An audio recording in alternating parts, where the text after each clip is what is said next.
Good evening, my name is Fon Quinta and this is Prime News on My Media Prime Television, coming to you live from our studios in Cameroon's economic capital, Douala. Let's begin the news in the southwest region of the country, where at least 8 persons are still in captivity after they were kidnapped by unidentified gunmen in Lifanda village, a locality in Limbe southwest region of Cameroon. Kuma Honore completes that story from Limbe. At least 10 persons are reported to have been abducted yesterday Monday at about 3:30 p.m. in Lifanda village by unidentified gunmen. Eyewitnesses have it that most of the victims, who happened to be women, went out to buy foodstuff from farmers in Upper Toue, a quarter in Lifanda village, which serves as a junction point for farmers and food traders. While they were seated at the market square waiting for the farmers to arrive, unidentified gunmen arrived, brutalizing everybody, and succeeded to abduct 6 women and 4 men to an unknown destination. The owner of a nearby off-license was equally abducted and customers brutalized. 2 hours later, while the population was lamenting and thinking on what to do next, a pregnant woman who was amongst the kidnapped and a teenage girl were released, making a total of 8 persons under the custody of the abductor. Some of the victims kidnapped are said to be internally displaced persons who came to Lifanda village to seek refuge, but have now fallen prey to predators. There is a point that these women, they always sit in the evening by afternoon to wait for farmers. That is where they were. And there is a small off-license by the side where some other persons were there drinking, and these guys entered, they got every bottle that were in that off-license, and even the proprietor of the off-license too is one of the people that were kidnapped. He too is in the bush.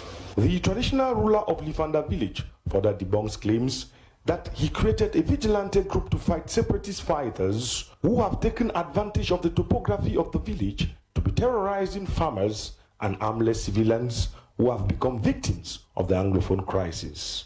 The Lifanda village did not create a vigilante to fight the separatists. The vigilante of Lifanda was created to keep peace and order within Lifanda village. As you know, the Lifanda village with all the young men, there will always be problem, fighting, stealing, and all of that. So the duty of the vigilante is to keep peace and order within Lifanda village, not to fight the separatists. The military are there to fight the separatists, not the vigilante.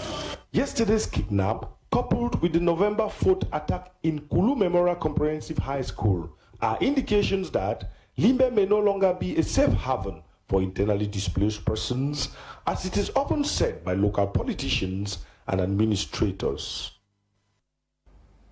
We remain in the southwest region of Cameroon, where the minister delegate at the presidency of the republic in charge of defense, Joseph Beti Asomo, was in Kumba yesterday, November 9, 2020, to evaluate the security situation in the city after the brutal killing of at least 7 school children at the Mother Franciscal International Academy in Kumba on October 24, 2020. Tamfu Sidwan Dimbe completes the story from Kumba. The minister delegate at the presidency of the republic in charge of defense, Joseph Beti Asomo, delegate general for national security, represented by Commissioner Ewongeme, were all in Kumba on Monday. The visit follows the attacks on schools in the southwest region recently and the killing of children at Mother Francisca International Bilingual Academy. The statement also had a brief meeting with family members of children killed at the school attack on the 24th October 2020. The minister's coming to Kumba was also to boost the morale of security and defense forces working in the southwest region of the country. It was also an opportunity to evaluate the security trends in Meme Division and Kumba in particular, where traces of the armed conflicts are still visible. Also amongst the statement were the governor of the southwest region, Bernardo Calabilai. The minister delegate assured families of victims of the Fiango school attack that investigations have been opened and enough security measures will be adopted to ensure safety of the entire population. He also called on the security and defense forces to remain professional as they combat insecurity in Meme Division and the southwest region as a whole. Still in the southwest region of Cameroon, councillors of Tiko municipality have been educated on the rules and responsibilities with focus on the General Code of Regional and Local Authorities with objective to provide guidance to board members of the Tiko Council. Job Regan Muki completes that story from Tiko.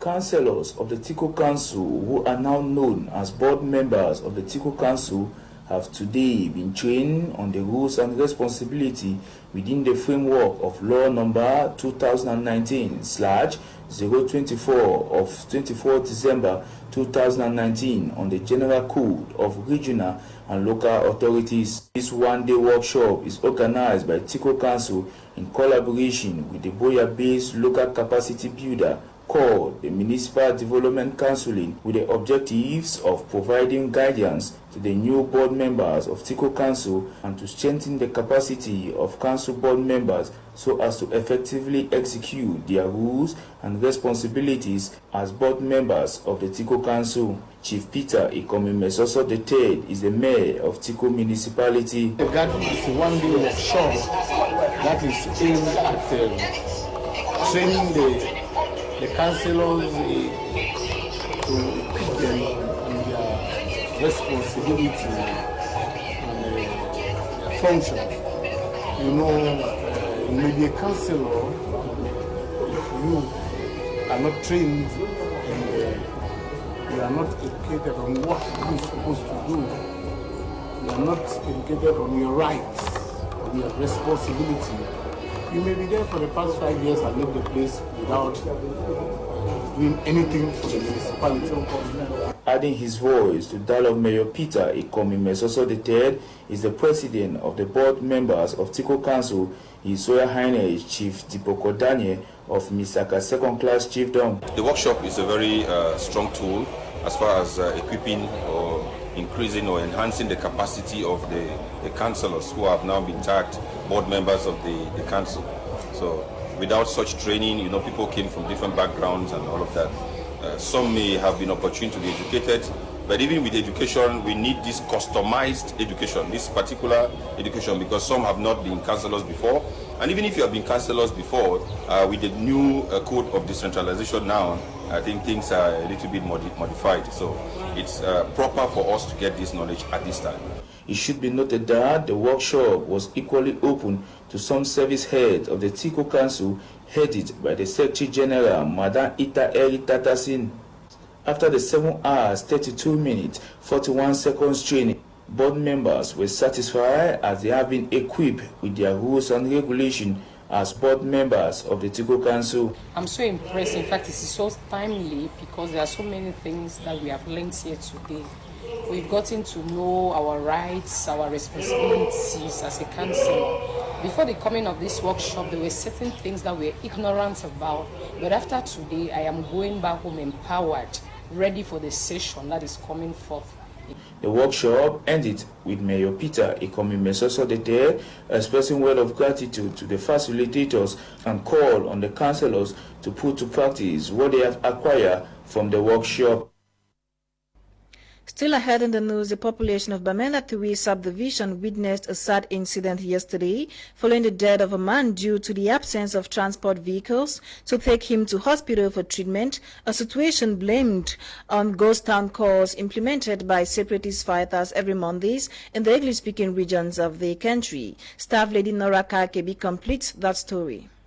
Yesterday, November 9th, 2020, in Bamenda in the northwest region of Cameroon, a man is said to have collapsed and died instantly. The man, whose name was later given as Ndakwe Lucas, was based in Kumba, but a native of Nyen in Momo division of the northwest region, was sick and decided to travel to Shisong Hospital in Bui division for treatment. Unfortunately for him, he got to Bamenda on a Monday, which is usually observed as a ghost town in the restive regions since the beginning of the socio-political crisis, whereby there is no movement of cars or bikes and activities are grounded, and the population is obliged to stay indoors throughout the entire day. While in Bamenda, Mr. Ndakwe was assured by some pack boys that he was going to have a car to transport him to Mbingu, but after waiting in vain and no car seemed to come his way, the 57-year-old farmer who traveled all alone from Kumba decided to take the bull by the horn to trek, but suddenly lost it, collapsed and died. Just like this man, Many have died, thousands displaced, families separated, with many living in abject poverty under despicable conditions in the war-ravaged regions as a result of the socio-political instability in the country for over 4 years now. Sources say they found his hospital book on him and got his son's contact, but as of now, the municipal authorities have taken up the responsibility to take his remains to the Bamenda Hospital mortuary while waiting for his family. Now, some underprivileged children from the littoral and southwest regions of Cameroon have benefited from free will donations from a non-profit organization, the Lord My Shepherd. Dolingonde attended the event and compiled the following report for Prime News on My Media, Prime Television. No one makes the choice to be called an orphan or underprivileged in life. But such is the current fate of these youngsters. Moved by the need to support humanity, the non-profit, the Lord My Shepherd Foundation, backed by a vision of reaching hearts across the world, has begun visiting and offering humanitarian assistance to some underprivileged kids, including the orphans and the physically challenged around the littoral and the southwest regions of Cameroon. But first, the backdrop behind these free will donations. Our reason behind this donation is because we want to help the underprivileged. One day I was driving with my children and we saw some beggars on the street. They were crying, "Daddy, we need to help all these people." I said, I love that. So my children, my wife, all of them motivated me to do this. So I think that it's time for me to give it back to my community. After visiting a series of orphanages in the aforementioned regions, today the foundation is executing a similar exercise here in Douala with items donated ranging from wheelchairs to assist the physically challenged kids, computers to the meritorious students, food items as well as hygiene and sanitation kits, as this member talks more. We started with the Dorcas Orphanage Center where we donated books and some food. From there we moved the orphanage of all nations in Chico where we gave some food and some books as well.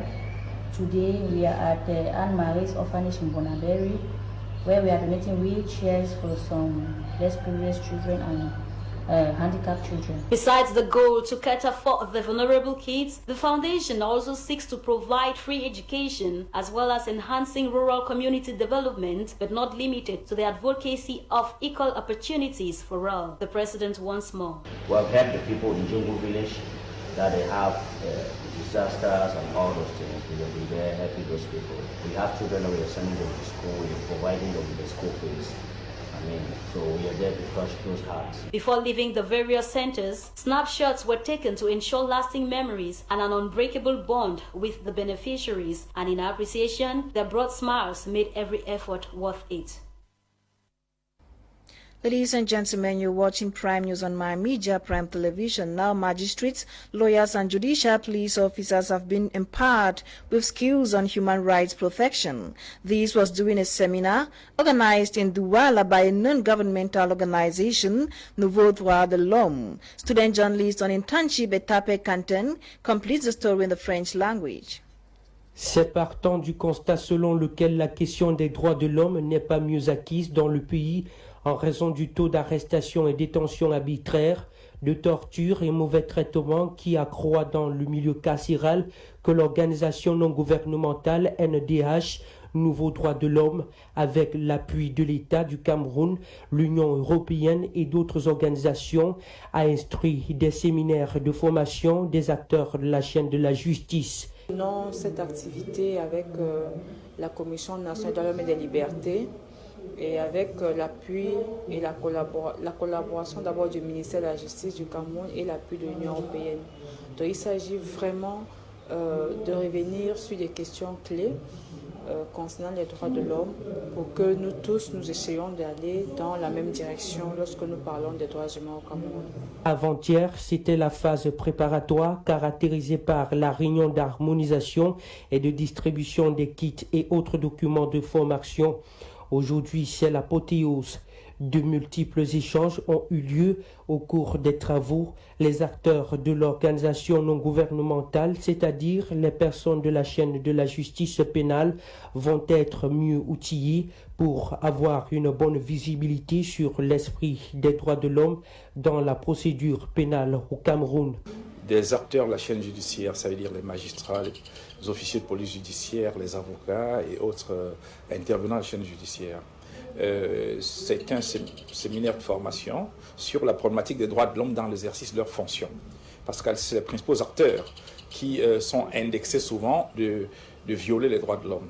Alors, mais nous partons de l'hypothèse que ce n'est pas des violateurs des droits de l'homme. Souvent, il y a une ignorance, souvent, c'est une incompréhension selon le concept. Donc, il s'agit, dans un séminaire comme celui-ci, que de permettre à tout le monde d'avoir la même compréhension des concepts qui vont pouvoir intervenir, notamment en matière de droits de l'homme, et surtout le faire mieux saisir le son, d'abord le contenu, l'étendue et les conséquences liées aux engagements internationaux pris en matière de droit international de droit de l'homme. Espérons qu'au sorti de ces séminaires, les magistrats, les avocats et des officiers de police judiciaire seront des spécialistes en matière des droits de l'homme.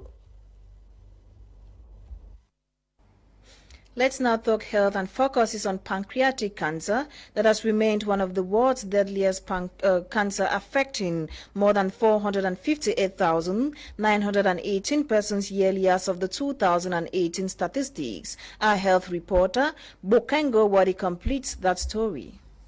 The month of November is set aside to observe and create awareness regarding pancreatic cancer. Cancer is the second leading cause of death worldwide, with an estimated 9.6 million deaths yearly, with common symptoms such as dark-colored urine, loss of appetite, nausea, blood clots, jaundice, diabetes, digestive problems, and advanced symptoms including depression, extreme fatigue, bed sores, amongst others. The disease is the second leading cause of cancer-related death worldwide. Worthy of note is the fact that smoking is one of the main triggers for pancreatic cancer, and it constitutes about 35 to 50% of pancreatic cancer globally, followed by family history, race, obesity, amongst others.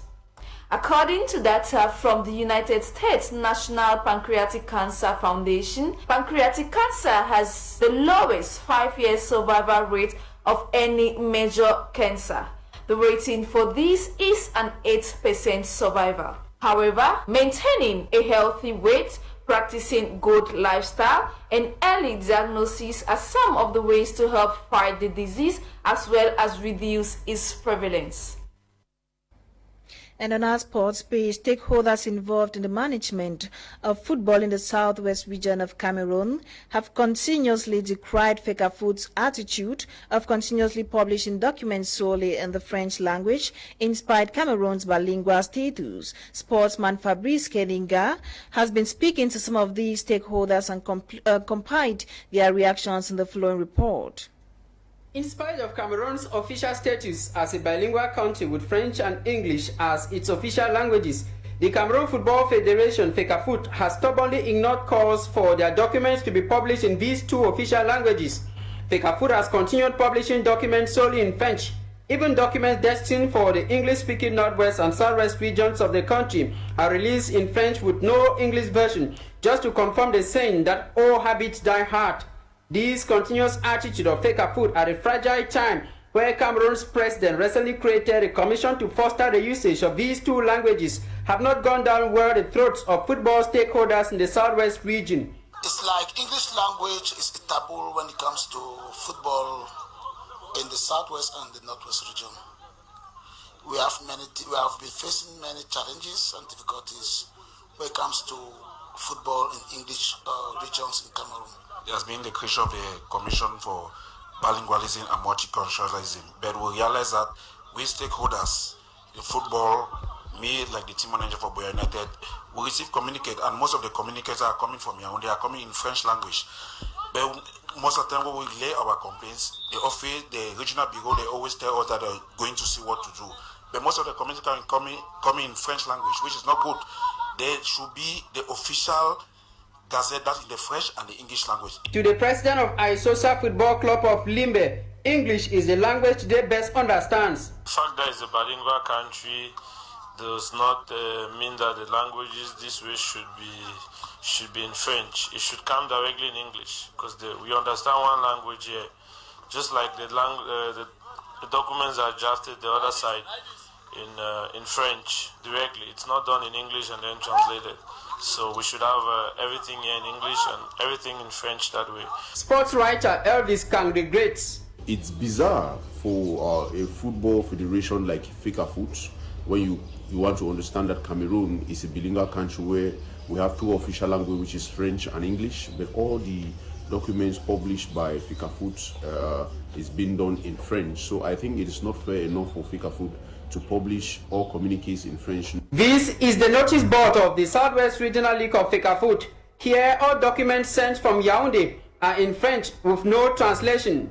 Journalist Aban Klektu says Fcfa needs to sit up. Fcfa is not different from these institutions or ministries that the document should only come out in French. I think it's a clarion call that they need to sit upright to ensure that we have documents coming from that federation in the two languages. Cameroon will forever remain a bilingual country, but bilingualism does not mean addressing English speakers in French. Neither does it mean addressing French speakers in English language. For a word to a wise is sufficient. We've come to the end of today's edition of Prime News on My Media Prime Television. The news was compiled and produced by Ewane Nalinga and coordinated by staffman Lasha Kingsley. At 7:30 p.m., Prime Hour comes up with Kum Leonard. My name is Fon Quinta. Good night and goodbye.